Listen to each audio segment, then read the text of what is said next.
What's up everyone, TJ here. In this video, I'm reviewing the Burton Family Tree High Fidelity in collaboration with Snowboard Magazine. Let's jump into it. All right guys, so the High Fidelity is ridden by Burton team riders like Ben Ferguson, and the design is inspired by big mountain riding that prioritizes speed, power, and control for exploring alpine terrain. It is a freeride focus board on the lineup, and it does have a directional design. You're going to find a directional outline in this snowboard with noticeably more nose outside the front contact points for more surface area up front, as well as 7 millimeters of taper, so the tail is a little bit narrower than the nose, and a 25 millimeter setback at the reference stance. So it definitely has a lot in the design going on to help you out in softer snow conditions. It does have Burton's balanced freeride geometry though, which kind of relates to the reverse camber in the profile and where that starts to give it a little bit of a more twinish feel on hardpack and make it a little bit more freestyle friendly. You are going to get a camber dominant profile on the snowboard as well. It runs like a shifted camber is what I like to call it. So that's positive camber through the body of the snowboard, running from right outside your front foot all the way back to the tail to give you lots of stability underfoot and give you that more powerful, energetic feel that you'd expect from positive camber.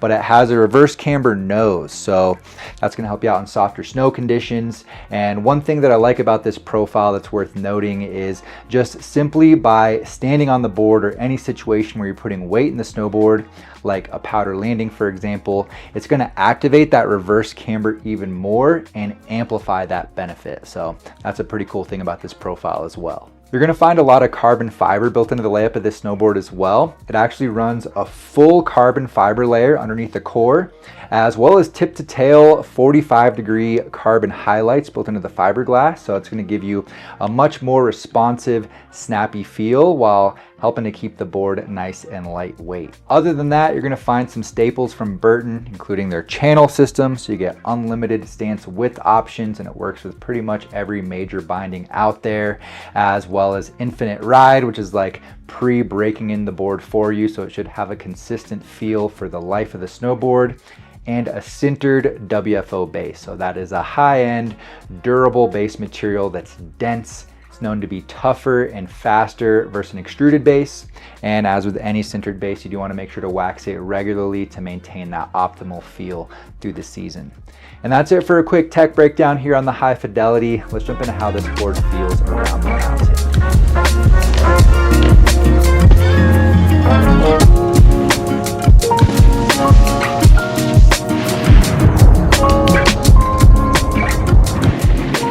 All right, let's start off talking about the flex you're going to find in this snowboard. So I found that the High Fidelity sits on the stiffer side of medium with a more high performance, responsive, and stable feel. It's got a powerful tail to back you up navigating steeper, variable terrain, and has a solid torsional flex to keep you from getting bucked around when things get a little bit rowdy out there. You can get some flex out of this snowboard, but that overall stiffer flex and camber do make you work for it. You do get a little bit more leverage in the nose, but you have to really commit to presses to butter with this one. It has a very precise feel. So I would not call this a buttery snowboard by any means. It's pretty locked in, and it's going to be the most fun for high speed maneuvers or maybe some pow butters if you do get that opportunity. You know, I took this board for some park laps while I was testing it, and the High Fidelity is definitely more of a novelty snowboard when it comes to taking laps through the terrain park. Can you jib it? Sure. But it is pretty stiff and the precision is noticeable. So if you are going to take it in the park, I think it's a little bit more jump leaning. It's more fun for hitting jumps and getting in the air. It's got plenty of stability to step up to larger gaps, and it's going to be able to power through sketchy landings as well. So you can definitely still have some fun in the park, but this thing is more of a resort explorer in my opinion. And when it comes to carving, this board is all about quick turns. And at size 154, you're going to get a 24.8 centimeter waist. It's a little bit narrower. It's gonna get you edge to edge super quick and maintain a nice nimble feel.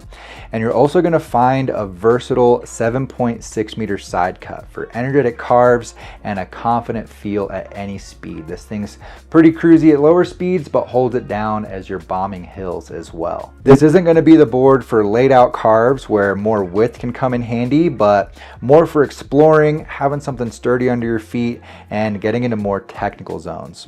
It holds a great edge, offers a lot of precision, and it's going to be able to stay strong through variable snow as well. I did take this board up in the Alpine at Breck to ride some steeper, ungroomed stuff, and it was kind of a sketchy day up there with some chunder around and proper variable conditions that were switching from like softer pockets to hard pockets, and the high fidelity felt right at home. That camber profile helps chew up the bumpy sections, and stability was never an issue for me up there, so definitely don't hesitate to go check out some new zones with this one. This is a very capable snowboard under your feet. Overall, the High Fidelity is a more high performance board that's great for exploring. It's going to come through with plenty of power for any situation. It's going to be geared towards you more experienced riders that value precise control and want something with a lot of stability. If I was going to buy this board, I'd probably size up to the 158, and I'd be taking it like up in the Alpine and Whistler, exploring BC, Washington, getting into more technical zones here in Colorado, or even like exploring the gates out in Japan. This is a board that I would be trying to explore with. I think like more explore boarding would be the vibe with this one. So if you're looking for something like that, consider the Burton Family Tree High Fidelity. I'm gonna have this linked down below the video so it's easy for you to find, as well as a link to the latest issue of Snowboard Mag. So please make sure to go check that out. I appreciate y'all. Thank you for watching today. Let me know if you have any questions down in the comments. And if you got some value, please make sure to drop a like before you leave. Subscribe to the channel if you're new here, and I'll see you in a new review next time. Later, guys.